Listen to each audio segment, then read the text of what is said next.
Welcome to the Live Love Ministries podcast, a place where we share thoughts, insights, and experiences from the mission field. I'm Eric. I'm Brittany. And I'm Julia. And we're the Live Love Ministries team. All right, welcome back to the Live Love Ministries podcast. I'm excited to bring you the episode that we have today. I hope it's going to be super encouraging to you. I'm going to let our guest and our co-host introduce themselves and then tell you a little bit about where we are. And so, how about my co-host? I don't have my normal co-hosts with me. Brittany and Julia are not here because we're where? Where are we? We're in Dzaleka, which is found in Malawi. Okay. And what is Dzaleka? Dzaleka Refugee Camp. Okay. Dzaleka is a refugee camp. And if you've listened to our podcast in the past, you've heard many stories about Dzaleka. You've heard stories of hope. You've heard stories of encouragement. You've heard stories of struggle and trial. And you've heard the stories of God's perseverance and grace through all of it. And so it's been really, really powerful. Okay, so you notice that my two co-hosts were not Brittany and Julia. So my co-hosts with me today are? Anna Joy Gibbs. And? Ongwa Rebecca Hope Gibbs. Awesome. Okay, and so maybe we'll have another time to tell you a little bit about that story. But I'm happy to have them with us today. If you listened to the last podcast, they were on it and they shared their story of hope and their story of how God brought them through many of the most difficult times in their life and how God has shown them grace and where they're going in the future. Okay, so we have three guests with us today on the podcast, and I want to let them introduce themselves. So we'll let the ladies go first. We have two ladies and one gentleman. And so we'll let the ladies go first. So introduce yourself and tell how old you are. Yeah. I'm called Jovial Farimi. I'm 16 years old. Okay. My name is Zawadi Larissa. I'm 20 years old. Yes, my name is Simon Cash, a Congolese by nationality. I'm 23 years old. 23 years old. Thank you. Thank you, girls, for sharing. And as you heard Simon say, he's of Congolese nationality. Yeah. And also you? Yeah, I'm also Congolese by nationality. So everybody that's been on our podcast from Dzaleka Refugee Camp is Congolese. Sure. Right? Mm-hmm. We're all from Congolese nationality. Even me. Wow. I know. Nah. Why, you don't think? We can tell. Yeah, I thought so. But Dzaleka Refugee Camp is home to about 55,000-ish refugees. 56. 56,000, okay. And now, because of the relocation, we're going to have 70,000. 70,000 according to refugees. the UNHCR statistics. Wow. Yeah. That's a lot. Yeah. And when this Dzaleka Refugee Camp was established, it was meant to accommodate only 12,000 people. Only 12,000, and there's going to be 70,000. Yeah. 70,000. Sure. So many of our listeners know about Dzaleka Refugee Camp, and they also know that I would say most, wouldn't you guys say most of the people here are from Congo? A good portion? Most of the refugees Yeah. come from the DRC. Right, and so the vast majority of refugees here are Congolese, with a few others mixed in here and there. Sure. And so there's been a civil war in DRC for many, many, many years that has created millions of refugees, millions of orphans, all kinds of difficult situations over the last 2 or 3 decades even. And we are still seeing the effects of it today. And so I'm sitting with some people that I admire greatly around this table because they have endured some of life's most difficult situations. And they're here to tell a little of their story. So before they do, I want to give an update on Dzaleka Refugee Camp because Simon brought up this idea of this relocation thing.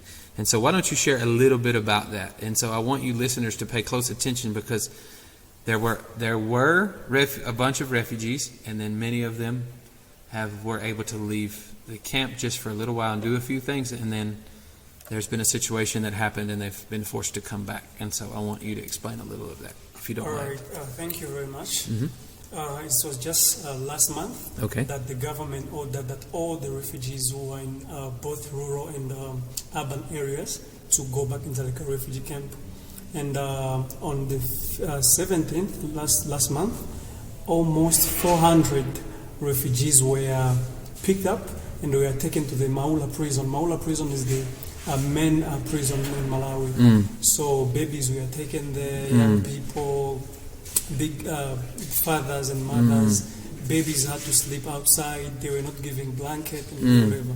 So after 2 days, they were taken back into Dzaleka Refugee Camp. And as we are talking right now, every day, not less than 150 refugees are being returned back in Dzaleka Refugee Camp. So as I said, Dzaleka Refugee Camp is overcrowded already because it was only meant to accommodate 12,000 people. So before the relocation, we were more than 56,000. And now, according to the statistics of the UNHCR, in all over Malawi, there are 70,000 refugees. So all these people were 70,000. 70,000. Wow. So all these people were outside the camp when they are going to come here, which means this refugee camp is going to swallow 70,000 refugees. So according to my hypothesis now, I think this refugee camp is going to be a place of, crime. So many things will happen here because people don't have jobs. Goods and services are going to be high in prices. So people are going to do this kind of bad things so that they should make sure that they should earn something for living. I think young girls will be also affected because we have had these cases in the past in the refugee camp. Mothers were using their own child to get money. So I think these things are going to have an impact again, more than that. So that's what happened. And till now, the Malawian government keeps on enforcing these laws so that refugees comes back in Dzaleka Refugee Camp. Wow. Okay, so just to fill in a few gaps, a few blanks, if you're wondering what, kind of how to connect all those dots. So what he means by refugees outside the camp. So Dzaleka Refugee Camp is only about 45 minutes to an hour outside of Lilongwe, Malawi. And Lilongwe is the capital city of Malawi, which is an urban area. And then in between the camp and the city, and then the surrounding areas around the camp are somewhat rural, where they're farms and things like that. But the urban areas, many of the refugees left the camp to go to the urban areas to maybe start a business, to find jobs and things like that, correct? Sure. And many of them lived like that for a long time and were good contributing citizens to the country of Malawi, pay taxes and things like that. And many of them even had a place to live in town, had a home there, have given birth to children there. Like they began to live their life as a Malawian, like if you will. They were still Congolese, but in Malawian culture. And so over the last year or two, they were threatening that this was going to happen and sending out notices that all refugees were going to be forced to return to the camp. But I don't think anybody really took them serious that it might actually happen. And then all of a sudden in May, it began to happen quickly and rapidly. And as you know, not as you know, if you can imagine being uprooted from your life in a moment again. So every refugee was uprooted from their life at some point. That's why they are a refugee. Exactly. Right? But then again, to be forcibly relocated back to the refugee camp was traumatic for a lot of people. And as Simon shared, there were babies.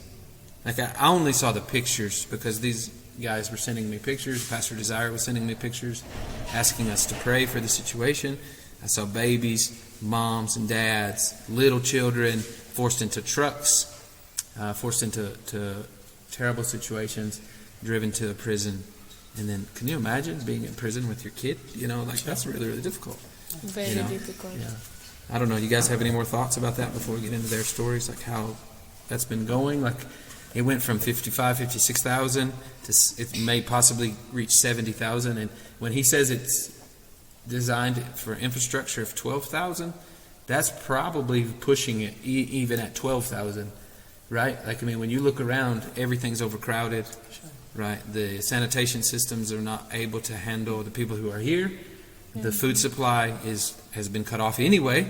People don't get their rations any longer. They don't even get it. And so that's out. The houses are built literally on top of each other.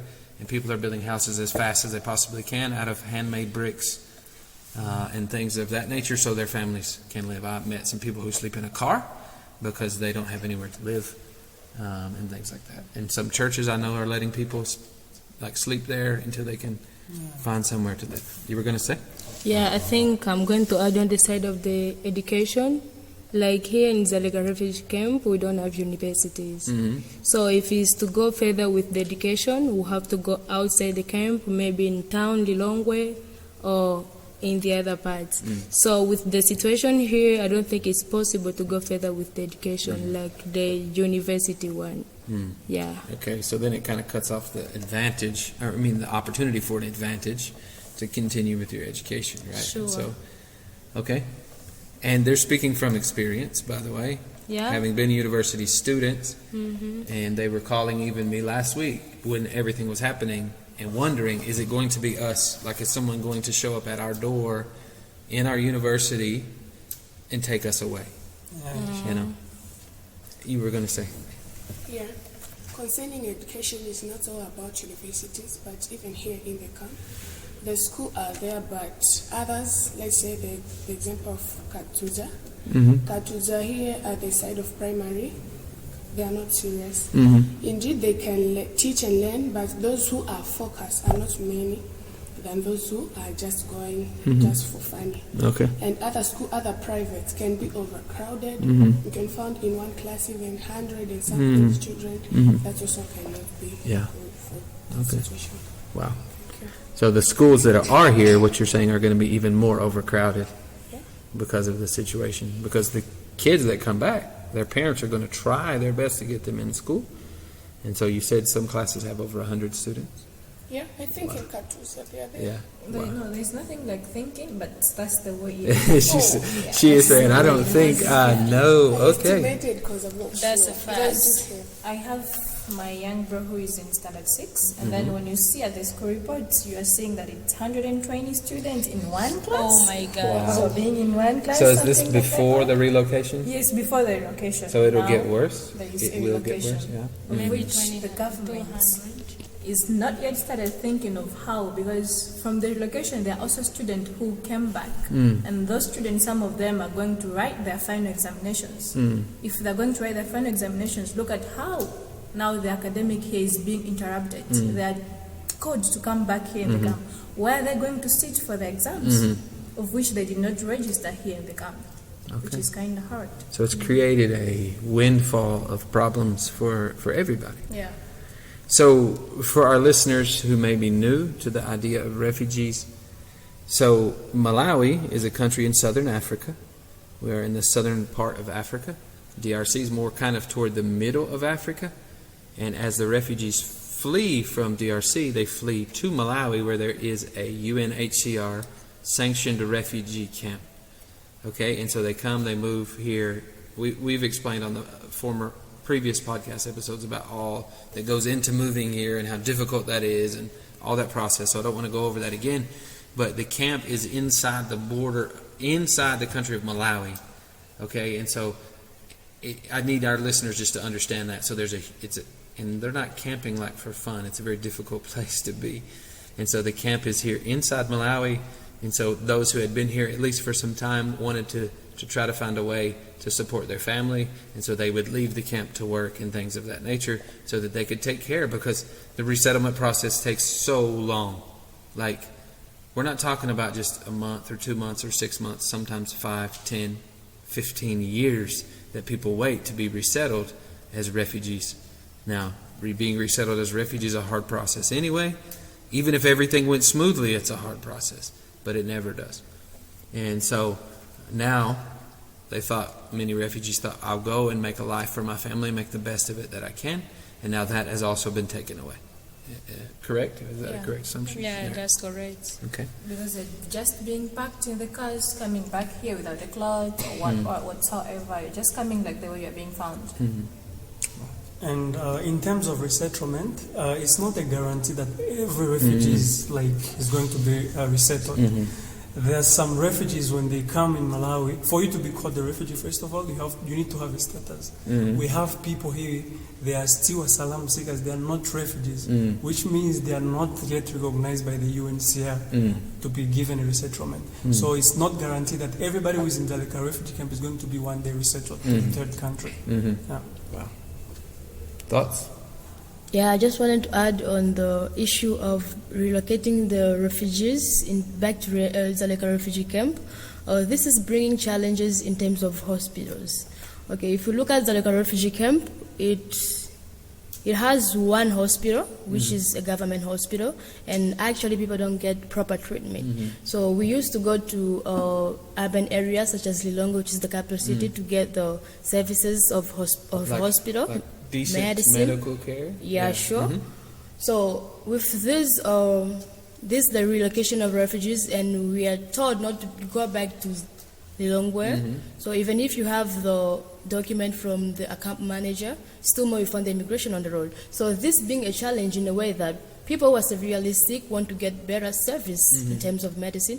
So they won't get it because there is an interest to go to town and get such services. They're scared to go to town. Yeah, sure. They're So you scared could to be on caught. the way to town, to the hospital, just for a normal checkup, or maybe you have an emergency, you could be stopped Sure. and arrested, is what you're saying. Yeah, when you are caught in the road, you are returned back to Dzaleka Refugee Camp, or some are being taken to the police station, stay there for a while, then brought back into Dzaleka Refugee Camp. So this being a problem because people will be getting sick and have no proper medical services. And to be honest, the conditions inside Dzaleka Refugee Camp are such that people get sick often, right? Because the sanitation is very, very bad. There's not proper drainage for sewers and for using the restroom and those kind of things. And so it becomes a very difficult, people often are sick, right? But, speaking of, this is just on kind of the same topic of healthcare inside the camp. I one time at somebody's wife, one of my friend's wife inside the camp was pregnant, and they were about to have a baby, and I said, "Are you taking your wife to the clinic?" And he said, "No, I want my wife to live, so I'm taking her somewhere else." Meaning, if I take her here, she's going to die, and so that was kind of just, if that gives you any indication to our listeners, like what healthcare is like here. To begin with, this was before the forced relocation, or what do you call it? What did you call it? Relocation? Yeah. Before that, the most recent forced relocation. And so even then, somebody was like, "No, I want my wife to live, so I'm taking her somewhere else." So if that gives you any indication of what healthcare is like here inside. Because I can remember the last time when my mom went to the hospital with a lady so that she can give birth, she was told just to wait. They were just there waiting for the doctor to come, but the doctor was nowhere to be found. And when the doctor comes, she was like, "Okay, why can't you just give birth on your own?" A person who went to the hospital to give birth, she needs proper treatment, but just because of whatsoever being called a refugee, just because of their status, that's why they're being treated like that. Yeah, just figure it out on your own, huh? Wow, that's tough. Let's make things clear. I think in terms of health, the refugee camp is very poor.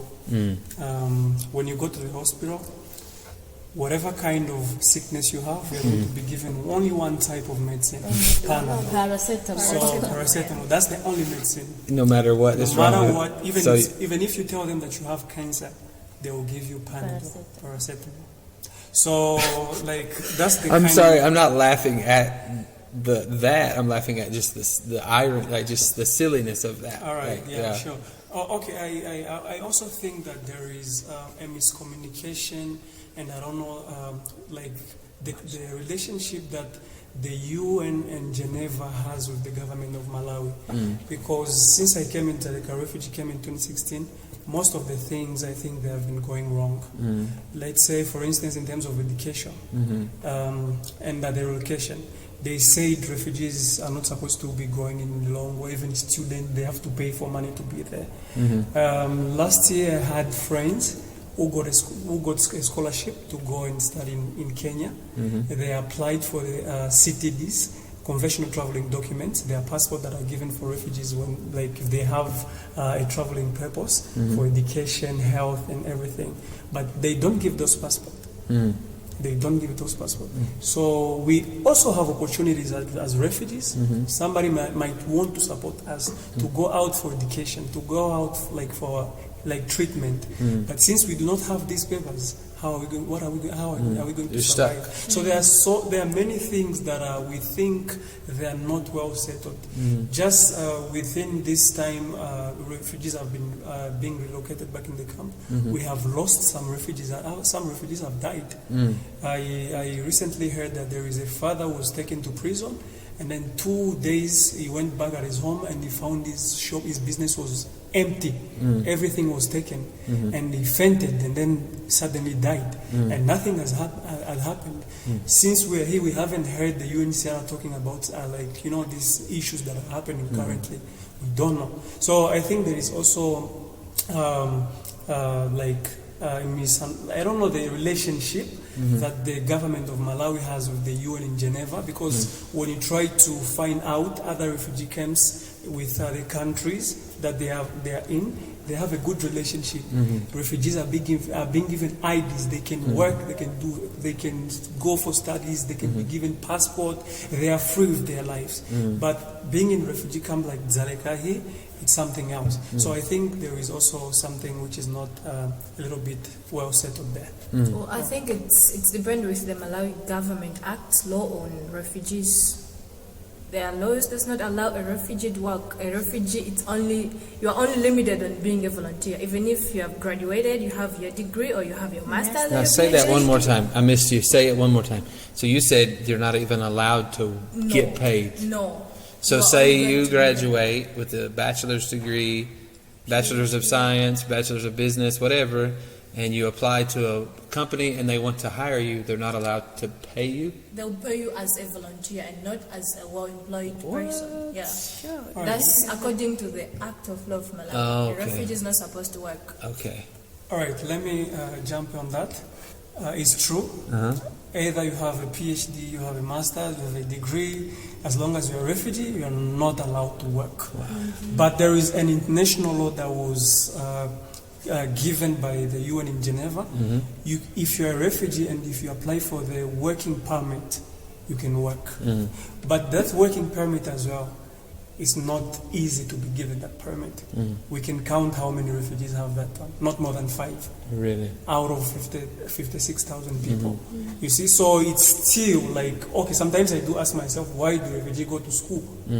Instead, they should now increase maybe the number of vocation trainings. These people can get skills, they can be settled everywhere, they can do, skills they have, they can use them instead of having degrees, PhDs that they are going just to put on their bed and sleep and do nothing with them. So I think all these things should be discussed, because we depend on the UN, we don't depend on the government of Malawi. Of course, they gave us a land, but most of the laws that we have to abide by, they have to come from the UNHCR. So I think the UNHCR should be responsible of all the things that are happening right now, and they should also make sure that they have, at least if there is something that is not going on with the government of Malawi, they should sit down and and discuss about these things diplomatically, so that we should live at peace. Yeah, because we left our own countries due to lack of peace, and then we come here, being relocated, the stress, the trauma. So it's like our life will be in a long term living with stress, trauma, and I don't know what kind of future we are going to have. For instance, myself, when I was back in my home country, I lived for 5 years sleeping, hoping to see the next day, not having not being sure that I'm going to see the next day. And when I reached Malawi, I knew that this is a safe place for me, until when I started seeing many things happening that I didn't actually know that they would happen in the way that I thought it would be. So I'm not trying to be not being thankful to the government of Malawi, but I'm also trying to remember, trying to make them remember about the human right. Okay, refugees are human beings. Should also have values. Okay, they should also be treated with courtesy, with respect. If there is something that must be being enforced according to the law, we are also people who understand the language.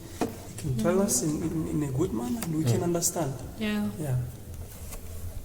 Yeah, what I wanted to say is that In the Dzaleka refugee camp, people are just living for the sake of living. So surviving only, like not really with a purpose, is what you're saying? Yeah, that's what I can say. Because following the incidences that are happening, we can just say that we're just living by God's grace. Because we have nothing to like a decision to make on our own. We just take, and if it's to go that side, we go to south, we go to north, but we have nothing to decide toward our lives. Yeah. Here's the cool thing about a podcast. You have an idea of where you're going with it, and it goes a little bit different direction. And so this went a little bit different direction because I wasn't even thinking about talking about the relocation thing, and then it came up, and I'm like, this is a really good topic because I know about it, but I kind of take it for granted because nobody else really does. It's important to me because our ministry is here, and I have family here in the camp.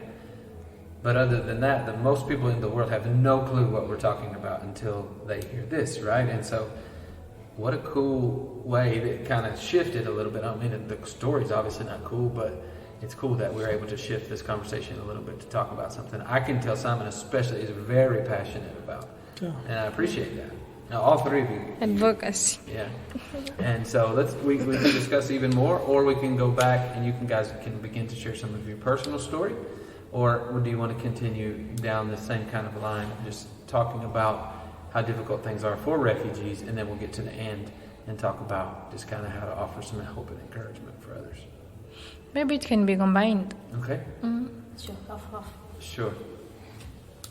So? I think it's better if we're going to combine it. Okay. Yeah. All right. Do you want to be the first one to kind of start a little? Share a little bit about your story. We can kind of combine the two. Since you spoke up first. Or do you want to? Yeah, you can do. All right. Like he's gonna be a man. He'll be like, I'll go first. Sure. I'm passionate about being a refugee advocate. I want to spend all my life like doing advocacy about refugees, helping refugees because I know how it means to be a refugee. And I think even the people who are on the most, power helping refugees should also be refugees because they understand what to be a refugee. I understand. All right, I'm going to tell my story. Okay. Although my story is longer, more than my breath, but I'm going to take it a little bit, short. Okay. Sure. I actually came in Dzaleka in 2016, in December. My family and I fled due to political persecution. My grandfather was involved in 2 political issues. Back in the government of Mobutu, was the second president of DRC. Back then, it was called Zaire. It was not called DRC. So when my father died, they started hunting my mother's family because they believed my grandfather, as the general, he had some secret issues that was very important for the government of DRC. So and then in 2015, our house was engulfed by a group of soldiers. And by the grace of God, nobody was killed. So what happened was during the discussions between soldiers and my mother, there were people outside who saw that happening and they started screaming. When all this was happening, some of us were taken in the sitting room and we had no right to talk. And we did not run from, for the first day, we were taken to the minister. A minister in DRC is called Bitakwira. We lived there for 3 days. And then after 3 days, he ensured security to us. He said, no, go back home. I'm going to make sure that, you are given security. So we went back at our place. And then living there for 2 days again, they came back again. And this time again, they were serious because they were telling my mom that they are going to take me as this boy, young soldier, child soldier. Yeah. So if they she doesn't cooperate and give them what they want, they're going to to take me as as a child soldier. So what happened again? It was nobody was shot, but when they were about to move out, there were another convention of soldiers that came. So they started firing the guns out, and that's how they left. And then the same day, that's when we left from Uvira, because Uvira is in South Kivu in DRC. And then we went to a certain port, it is called Kalundu Port. And then we took a boat there till when we reached Tanzania. So in Tanzania, I spent more than 9 months. We stayed there because before my mother and my family left, there was another family that left before in Tanzania. So when we went, that's where we went there. And then after 9 months, the zone leader of that street that we were living in Tanzania, Kigoma, came like to our house, and then he called my aunt to ask her if she knew the Congolese that have just entered to that particular area in the recent months that have passed on, because they said that these people have left with something which is very, very important to them, especially to the government of DRC. So my aunt pretended as if she knew nothing because she knew that something was going to happen.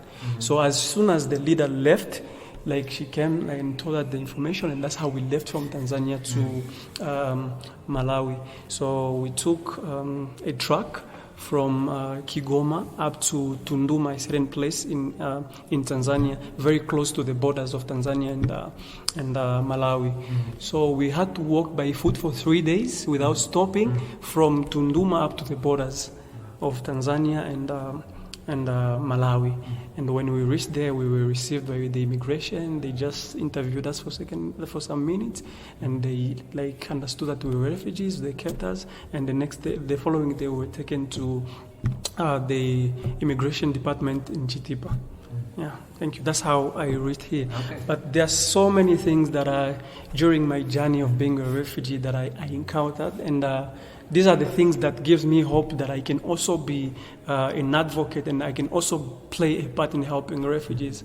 Throughout the way when we were coming here, we were helped by people. We were sleeping in the churches, water, food, and you know. So what gives me the passion now to take part in diplomacy is that when we reached to the immigration department in Chitipa, my mother was wounded. So she was... Wait, how was she wounded? In Malawi? No, in DRC, when the soldiers came, when they were threatening her, so they had to stab her on the abdomen. Yeah, so when we came, so since we walked for 3 days without having food, so the wound that she had was becoming fresh again.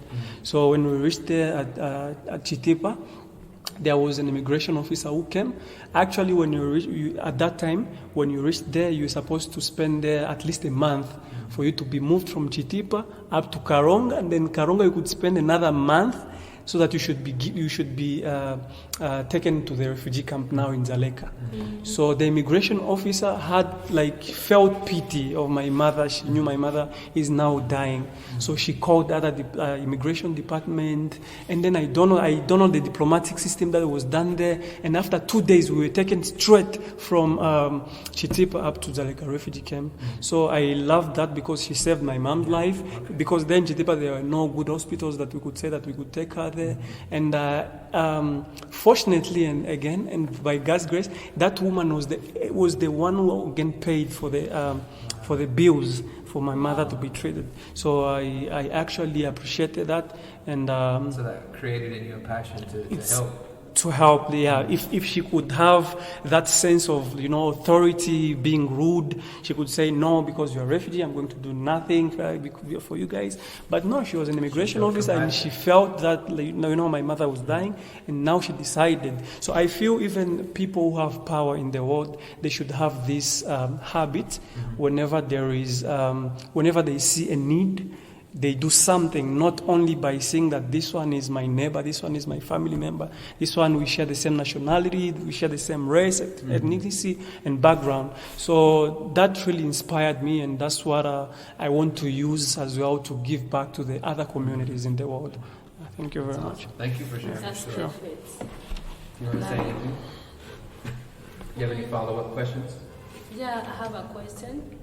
When I was explaining, I heard something like when they were in Chitipa, was it Chitipa or Karonga? Chitipa. Chitipa, they were supposed to spend a month.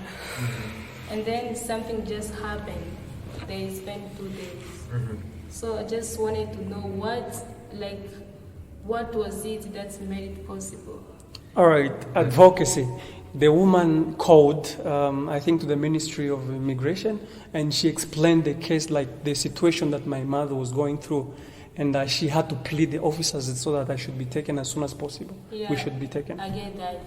So do you think that there is anything about God's grace or God's love? Yeah, there is God's grace, because, you know, I think we all over the world we have this misconception with refugees. When you think about a refugee, you don't really care. I'm sorry I have to say this. No, it's fine. Even you don't have yeah, to all right. it's my podcast. All right. Even when I was in DRC myself,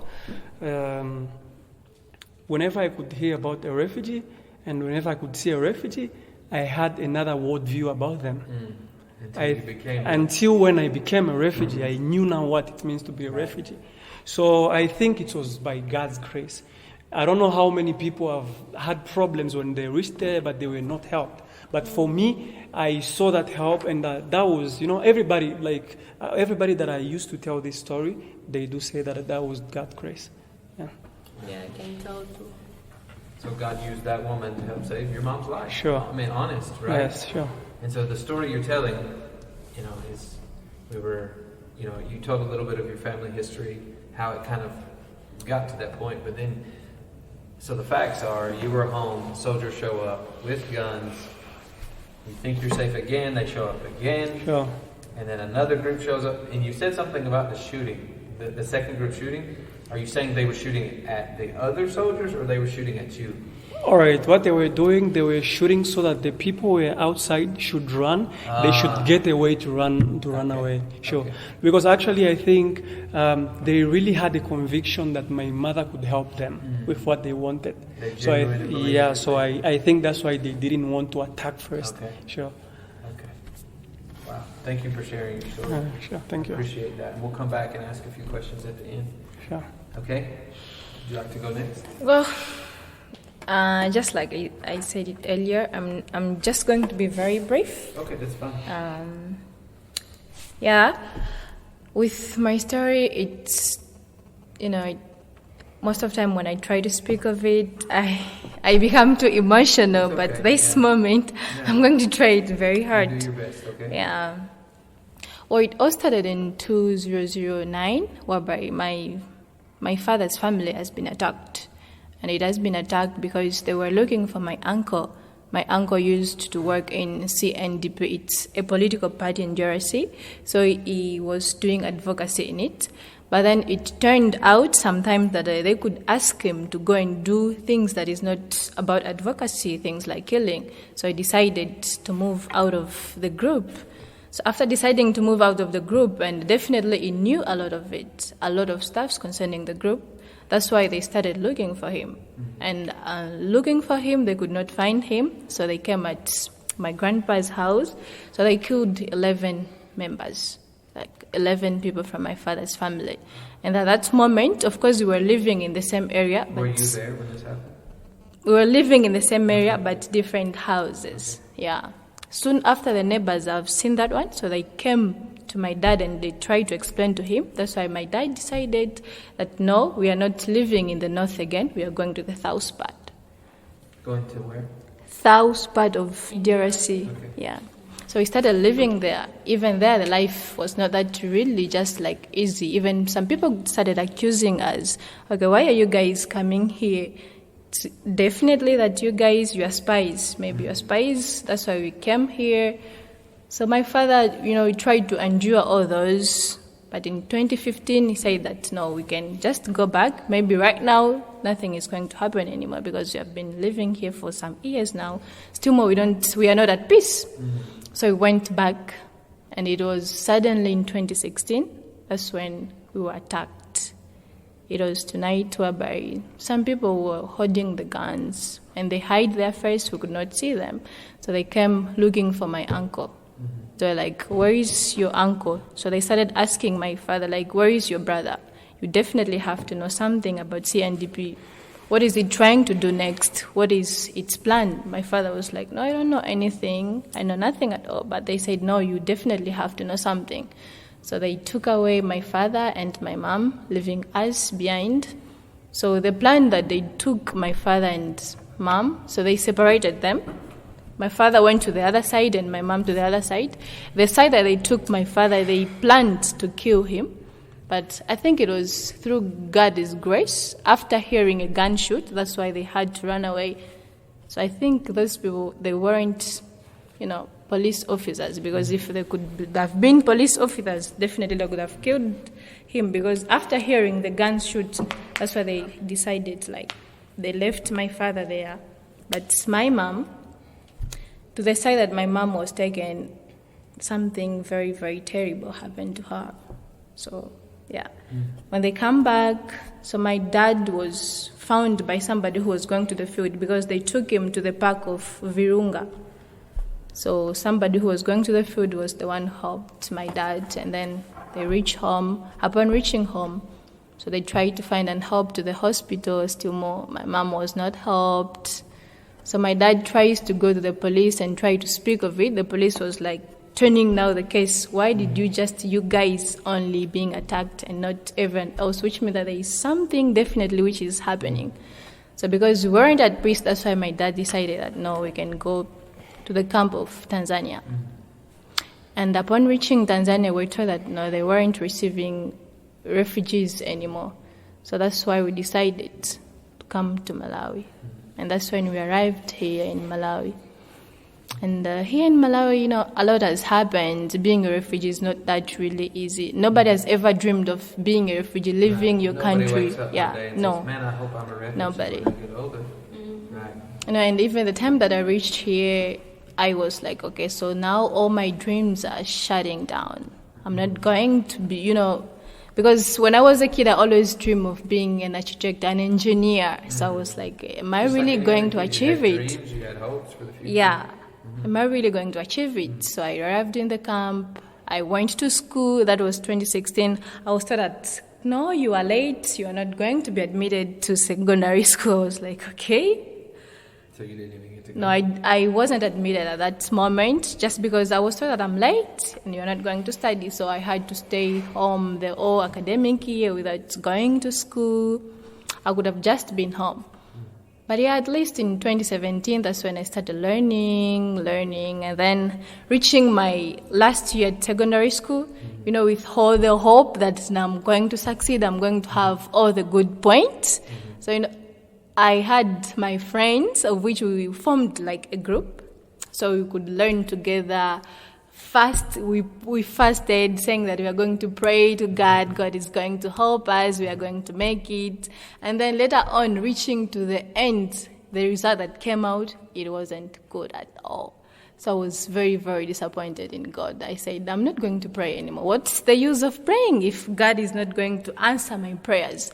Why should I be busy praying to Him? I'm not praying anymore. Even if somebody would talk to me that moment, I was just, people could give you encouragement. You are just telling them, no, it's okay, I understand. But deep inside me, I knew that me with God, Because if God truly exists, why didn't He help me? All these ways, when you're trying to go on Facebook, trying to see your friends whom you studied together with them back in the country and how they are continuing with their studies, why did God allow this happen to me? Why shouldn't I also continue my studies like other people are doing their studies? So I was very, very disappointed. But later on, God is good all the time. Yeah. I was hoping you were going to get to that. I was like, how am I going to explain this?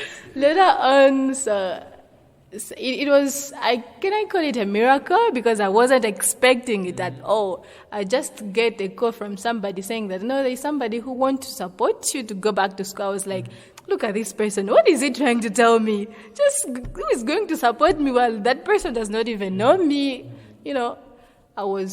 I just took it for granted. I didn't know that it was very serious, but it turned to the point that it was very serious. So I went back to school again, and I came out. Boom! It was a wow. Boom. Yeah. Yeah. Okay. Awesome. Thank you for sharing your story. You're welcome. There's so much of your story that I know that you didn't add the details, but if someone listens closely, they can read between the lines and understand kind of what went on. And I don't know what else to say other than I'm sorry that your family went through that, and I'm glad to see that you're here and you're still here, and hear that your mom and your dad are still okay. Yeah. And that God still has a plan for your life, and that you're continuing with education and moving forward. And I think that you shared about your mom, and then when she sought medical care, she was again then victimized in that process as well. And I think some people don't realize that about refugees. They think they just wake up one day and think, I want to leave my country, and they go to another country. And that's not at all how it works, right? Like, there's 1, 2, 3, 5 refugees sitting around this table, and not one of them ever woke up and said, I dream to be a refugee. And leave everything I've ever known behind, leave my family behind, the culture I've always known, whatever, and flee and run away. And I want my, nobody dreams of that, right? Yeah, who would wake up one day and say, I dream about going to hell one day. Yeah, right. Everybody wants to go to heaven, Right. And, right. In many ways, I can understand the thought of, like, we went through hell. Like, having people run in your home with guns, having people drag your parents away before your own eyes, and 11 people in your own family being murdered. And then again, being victimized again, and then coming to the camp where you think, okay, maybe I will be safe. And sure, you're here and you're alive, and everyone here at this table at least has a roof over their head. Yes, none of them are saying like there's nothing good, but I think they want our listeners to understand the difficulty of what it means to be a refugee. Being a refugee is not just a trendy word. Like, there's a lot of organizations that, and I'm using air quotes, even though listeners can't hear this, that work with refugees because it seems cool or whatever. But when you say, I am a refugee, there is so much that comes along with that. And every refugee has a story. And it's big time, right? And so I appreciate you guys sharing, both of you sharing. Now, this side of the table, do you want to respond to her story at all, or do you have any follow-up questions? Just to add up what she said, she went to a school unexpectedly. Somebody from nowhere just helped her. So we were together with the friends, she said. We were fasting together, doing all the preparations together, putting hard work and all the effort to our best. We were doing that. So for the first time when we sat for the national exams, we were all expecting best grades. So we were just all disappointed when the grades came out. It was just too unexpected because that wasn't our expectations. We wanted the best and we got something that wasn't the best. So we're all disappointed, very, very disappointed, and we just lost hope in God because we were praying, fasting for a week, just sacrificing to get the best grades. So what came out wasn't good and we all got disappointed. Yeah. But then with the grace that we got from God. So even in your let's be honest. Okay, let's be a little honest, all right? You were fasting and praying because you wanted something for yourself, right? And then you were able to see what after that? Like you just said, God's grace. Yeah. So we were fasting, of course. Of course, we were working hard studying. So we thought it would be good if we put God first as the foundation of our exams. Okay. So because we know God never fails. So we wanted to put him the foundation of our exams. So after that, we were all just disappointed. Yeah. All right, I think... How do you turn this? With the help of people around us, the pastors and the like, just help us, give us the heart of keep it going on. Encouragement. Encouragement. And then went through that. For the second time we wrote the exams, we just brought the best grades, and we were very thankful for that. Yeah. Yeah, I'm also among the people who underwent such a disappointment. Yeah, of course it was very disappointing, but still more God was faithful. Because among all the students who wrote the national exams, we were a lot of girls, but only the 5 of us got succeeded. Though the grade was... 3 of you are the 5. 1, 2, 3 are the 5? Or and 3 of the 5? And the 2 others. Yeah. All right, I just want to jump in. Ongwa said she prayed, as well as Awadi said they prayed. The Bible says if you ask God to give you a bread, there is no always going to give you a stone. So if you prayed for a bread and you were given a stone, which means there must be something that was wrong there. Still more, I'll come back to the refugee situation. There has been so many allegations in the past that the Dzaleka Community Secondary School, during Manebo, the national exams, the way they do mark our papers, it's different from the way they do mark other schools in Malawi, because they don't pay much attention. They just know that these are refugees. So this also might be a reason why, this can be also a reason why most of the people are failing. We have brilliant students.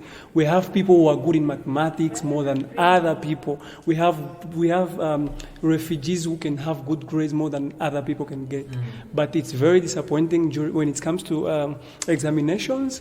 They don't have the grades. We have even testified this. We have gone to the school competitions, quiz competition. We've been always the best on the high level. But when it comes to the examination, national examinations, we have 20 points, we have 25 points. And the people that we had to kick off during the competition, they have 15, they have 8 points. So this is very... clarity, the lower the score, the better, right? The lower the number? Yeah. Okay. Sure. Because somebody would hear that and be like... Yeah, so I think my point is the status of the school also affects the way we receive the grades. So there's some thought there that maybe they're either deliberately marking the grades down. Reese, I can testify that, because when we changed the school, we went to a private school, a school which is well known, which is popular, like it has a better CV. It's a Malawian school. So in that school, we found the teachers that marked the national exams. So they could give us some clues, like the orientations on how to approach questions during Manebo, and they could tell us, like, they didn't know by the time that we were refugees, so they were just saying, like, there are these particular schools, like when they are marking the national exams, they just read, this is a community school, they put the papers apart. So they'll be working with the highest schools in Malawi, like those ones that have a better CV. Like we have, they're just big schools in Malawi. So if you just return Dzaleka Community Secondary School, they put apart. Community school, they put apart. So they favor first those ones which has better quality and higher education delivery to Malawi, and leave apart these community schools, of which Dzaleka Secondary School is included. Yeah, I can also interact. When I wrote my mock exam of grade 8, I was really confident that this exam I'll pass. But I was astonished when they brought the papers. I was sure you can see that this question, it's really like this, and I answered as it has to be. But I come to see I failed. Get a paper myself if I count, and even the teacher counted. He found that I can get even 75 over 100, but on the paper they put it 35. I said, wow, 35. It's really painful. Yeah, and I was among the people who failed. But I just take courage and I say that I failed mock on Manebo. I have to succeed. So I want to ask a question. And this, how about, Jovio, you tell your story and then I'm going to ask this question because I want our listeners to hear your story. What you feel comfortable sharing. I was orphaned at the age of 5 years old. My father was a major soldier in North Kivu, in Congo, especially in Goma. It reached a moment he went to the bank to take some money and he was shooted by the unknown person. Then after the moon has ended, it reached a time that my mother was told that we have to come here. We didn't know why. Maybe they talked there at the elders, but I was still young. I didn't know what's going on. My uncle, the young brother to my father, Pastor Desire, they come first. Then after that's us, we followed, and other family members. Now, I started my education here in Malawi. I didn't learn preschool. I started in grade 2 until now. In my education, I've passed through many things. I started learning at Utatoyel, especially in Lilongwe.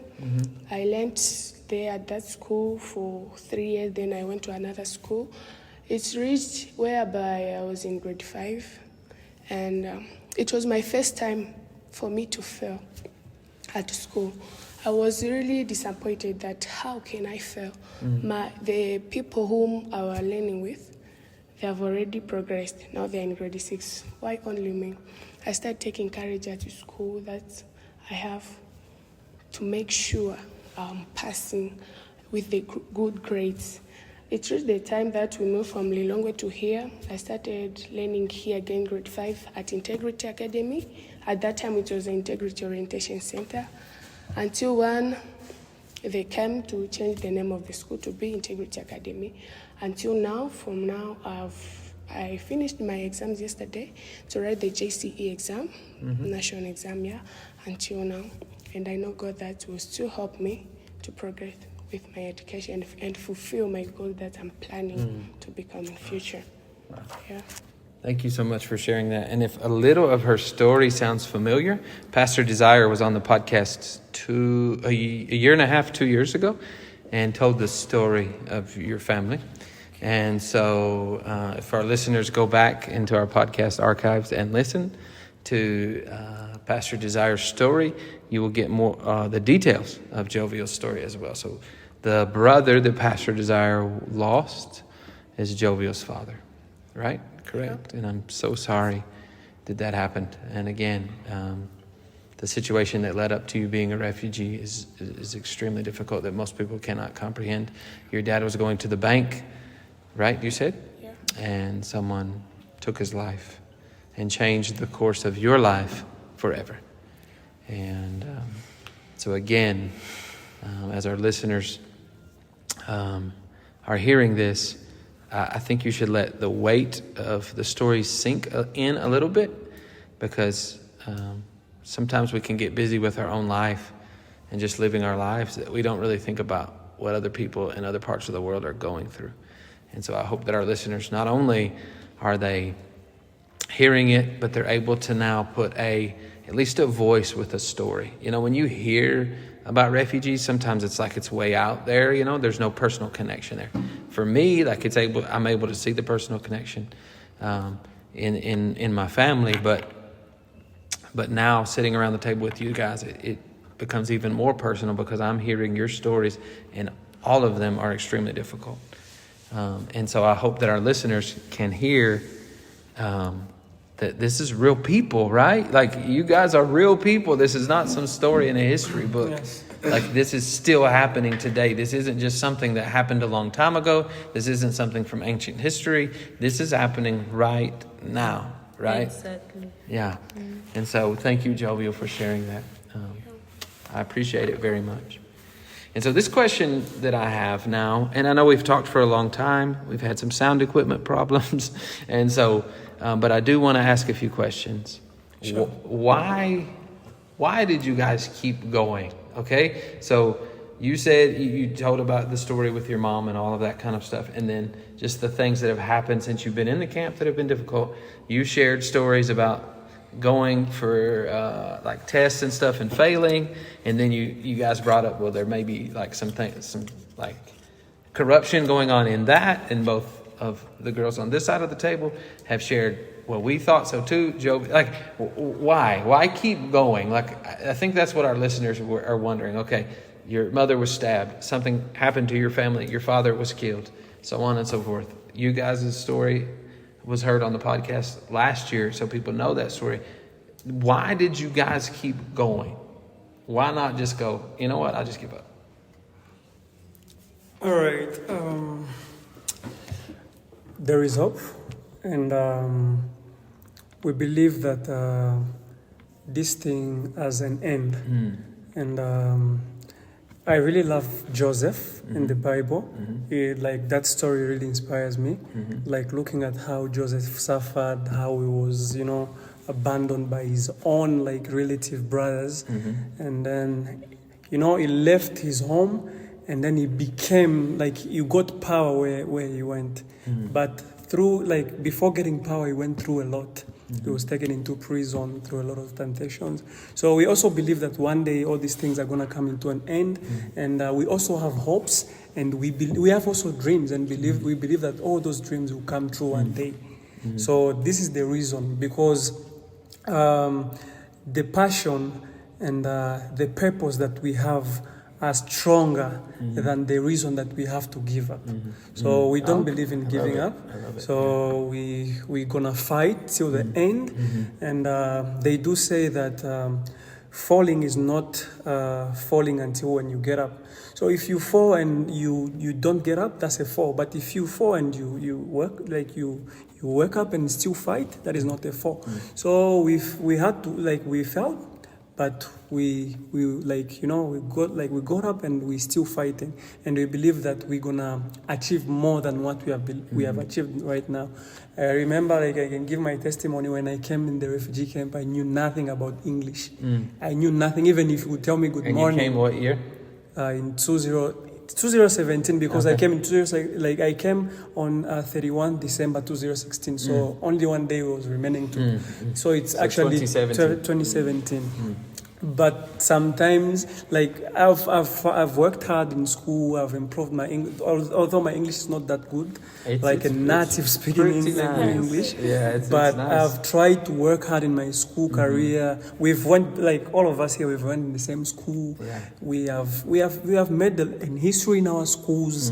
We've for instance, in our school where we went, I think all of us here were head prefect. And some of the people that we found there, they have spent more than 10 years. They were not elected.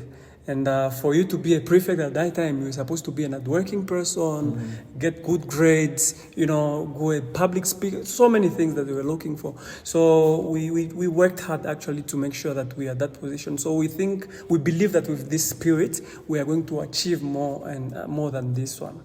Yeah, sure. Okay. With me, the thing that always makes me to remain strong and not giving up, although being a human being, sometimes I think of giving up. But, most of the time with our culture, there's this expression that says that a woman is just a person who usually have to be to the kitchen. I said, no, to me, it's not going to be applied to me. I could have sensed that.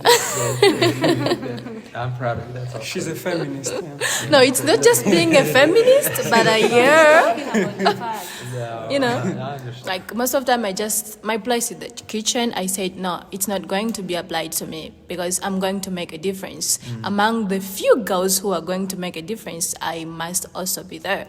Wow. And among the girls who are going to make a difference, I also have to be there. This is the thing that keeps me I need just to keep on being confident and to keep on being hardworking because I know that I'm going to be the very first person in my family to have a degree. So why don't I? I'm going to give you a high five, even though no one can see it. That's awesome. That's really I cool. have to make sure that I study very hard so that even my younger ones, the way they're growing up, they should at least have a role model from within the family. Yeah. So why can't I make it? So I usually say that I'm going to make it. Just like Simon said it earlier, a truly man is known when you fall down and wake up, and not when you fall down but remains down there. No, but when you wake up, that's why most of the time I usually listen to motivational speakers so that, I can get motivated and motivate another person next to me. Okay. Yeah. That's awesome. Thank you. Sure, thank you.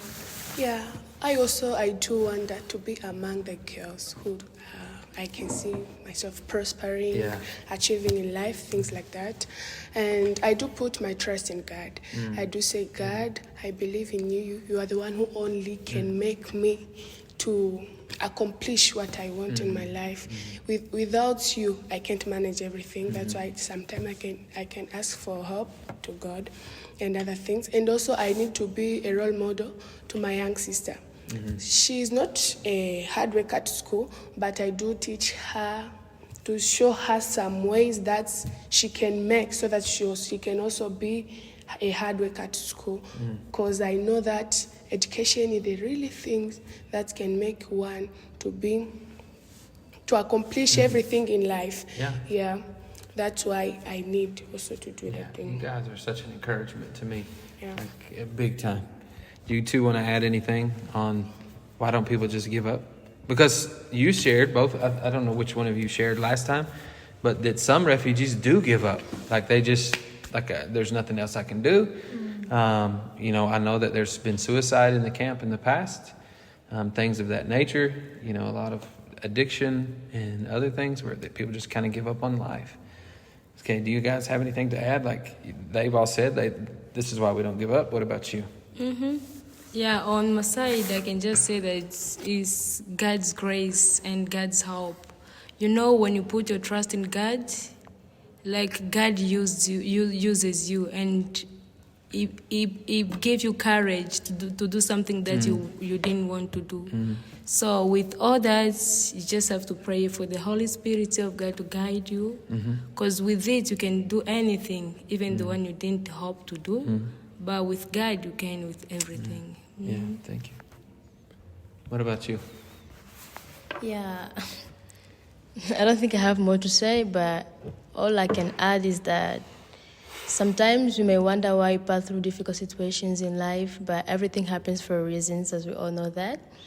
And when you go through tough situations, I'm pretty sure that makes us mature, it makes us strong, and it makes us responsible.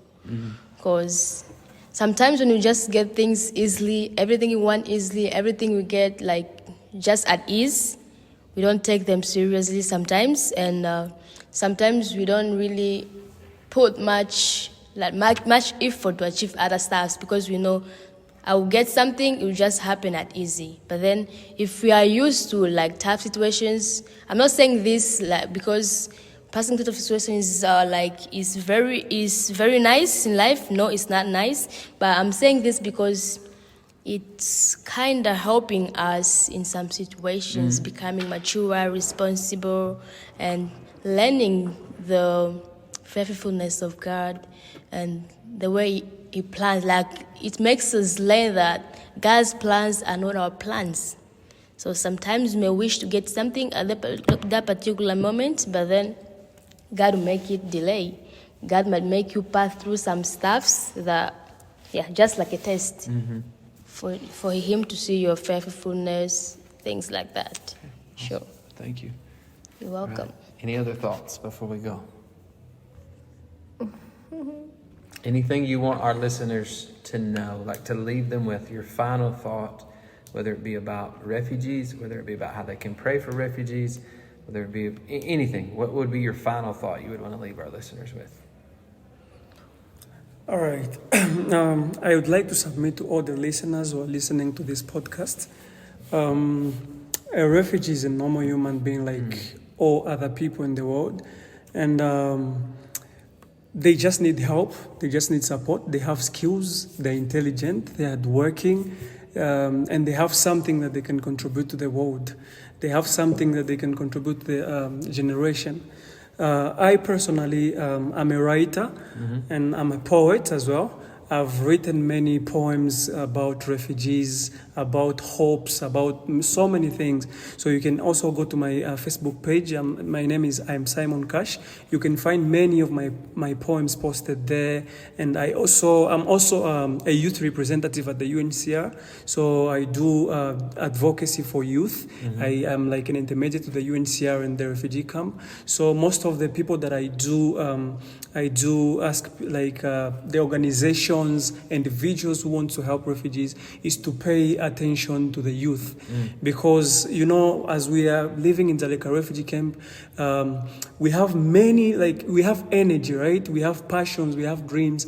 But as we are growing up and we don't take these things into practice, it will reach a certain time whereby we will grow up and all these things will go in vain. So we need a platform, we need support, we need initiations, we need our voice to be heard so that one day we can at least put a certain contribution to the world and help the upcoming generation. Thank you. Awesome. Thank you so much. Yeah, just like Simon said, I believe in a certain saying which says, most of ladies who usually speak it, that the sky is our limit. So having a dream, it also needs somebody who is going to support you so that you can at least achieve that dreams. When I would try to speak of tertiary education here in the camp, it's not that really accessible to each and every refugees who want to go and pursue with their education. But if there is a way to help in, please, it's the most welcome, and always continue praying for us too. I know that everybody should know this, but both of you have said something about helping refugees, like refugees need people to help advocate for them. Sure. Right? Sure. You guys are advocating for yourself, and that is awesome. Sure. And you're passionate about it, I can tell. And I'm proud of you for doing that. But you also need people, if you will, that are not in the situation to be advocating for you as well. Sure. Right? And to be raising awareness to the things that refugees go through and the plight of refugees. Like, a lot of people's non-action toward refugees is a result of ignorance. They simply just do not know. And then they don't do anything because they don't know. And so you need people who do know to advocate for refugees so that other people then can come along and support refugees and be there for them. Yes. Right? Because you can be there for a refugee in a bunch of ways. You don't have to come to Dzaleka Refugee Camp to be there for a refugee. You can help somebody go to school. Believe it or not, school, when people do get the opportunity to go, isn't all that expensive, especially here in Malawi compared to what other people pay. You know, there are people that I know that could afford to send multiple people to school, to somewhere nice to go to school and be. So that's one way. You can you can pray for them. You can share their story. You can do a lot of things to help refugees and you can be creative in the way that you do it. You can share stories that they share. Like, say, for example, you're a poet and somebody reads that. Now, read the story that this young man has put out, and advocate for them. And so I think that I obviously am passionate about advocating for people who need help, advocating for refugees, advocating for people who are in situations they did not ask to be in. And so I think our listeners, as followers of Jesus, which most of our listeners are, man, there has to be something that we can do, right? Amen. And we can't just say we did not know. And if you listen to our podcast, you'll never be able to say, I did not know about refugees. You can't play ignorance once you know. And then we all give an account for what we know. Like, we're responsible. We say this to people all the time that are involved with our ministry, and maybe they encounter a situation where we serve in Arizona, or maybe they encounter a situation with refugees. And once they encounter that situation, then they are now responsible for what they know. And so if someone is listening to this and hears your story and your story and your story, they're now responsible for what they know. I can't tell them what they have to do with it, but I don't think they can do nothing. Does that make sense? Yeah, it does. Okay. And so not to keep the podcast going forever, but Jovial, your final thoughts. Okay. I can just say there is a certain thing that they say, I am because you are. Mm-hmm. Yeah. Like here in the camp, the Malawians, they have known some businesses because of the refugees who we are here. We are running small businesses. They can copy from us. That they learned that from us. Now we have to be equal. It's not just we are having that status of being the refugees that they should not consider us. There are some refugees who are more intelligent than them. They know indeed. But the thing is that we have to be equal. Although we are not the citizens of here in Malawi, but the opportunity, if is to be shared, it must be equally. Yeah. Awesome. We are all Africans. Yeah. Of course. How can an African be Yeah, we are all stranger? Africans. We don't need boundaries. So I think that's why I said earlier, there is also the relationship that we have, between us Africans is a little bit, not okay. But we are all Africans. We were supposed to share things. We are supposed not like these boundaries. They should be left behind. When I come to Malawi, I feel like home. When I go to Zambia, I feel like home. I think if Africa we could have this mindset, I think there are many things that we could achieve together. For instance, I believe that refugees who are living in the urban area, they were contributing a big percent of the economics in this country. So I think they were also supposed to think about this, because these refugees were also most of the suppliers. They had farms, they had so many things that will contribute to the economics of this country. So I don't know what exactly is going to happen with the economics of the country, because all these refugees are going to come back in the refugee camp, and I think there is going now to be an imperfect competition market, which is going to lead in the inflation of the country. Yeah, thank you. Wow, thank you. All right, girls, any last thought? Yeah, with me, what I can just say is everything is all about prayer. Like, what I can request them to help us, they should help us in the word of prayer. Because I can testify this. Last time when we had the podcast, I gave my, what I wanted to have. Yeah, prayer requests. And as of now, I'm seeing the light through the request I made. Like, I really prayed to have a dad. Yeah, and now I'm having one. Awesome. That's me, by the way, if you're listening and wondering what she's talking about. We can do a separate small episode on that, how that came about, okay? It'll be fun. Sure. But that's awesome. So, God is answering prayer, right? Amen? Yes. Miss Rebecca, final thoughts? All my thought has been said already. All I should say is thank you guys for coming. Yes. You made me look respected because I requested for Simon and he's here present. Zawad as well. So, yeah. All I'm saying is thank you. I enjoyed the podcast. Sure. Thank you guys so much for sharing. And I will add after this, another time, I'll add kind of my response and my reaction to it. That way I'll go back and listen to it over again, because hearing it in the moment is like I want to spend time talking to you, and then I want to spend time talking to you, and I want to spend time talking to you, and ask a bunch of questions. And so for the sake of time, I won't do that. But I will go back, and then I'll add a response to the end of the podcast, how people can pray for you better and things like that. But thank you so much for sharing. Thank you for being vulnerable. Thank you for sharing with people. You have no idea who's going to hear this. But we pray that God uses it for his glory, that God uses it to help us as a body of believers, as people, to serve those who desperately need it. Amen? Thank you for listening to this episode of the Live Love Ministries podcast. We hope it was encouraging, made you think, and broadened your understanding of our mission and the mission of making disciples.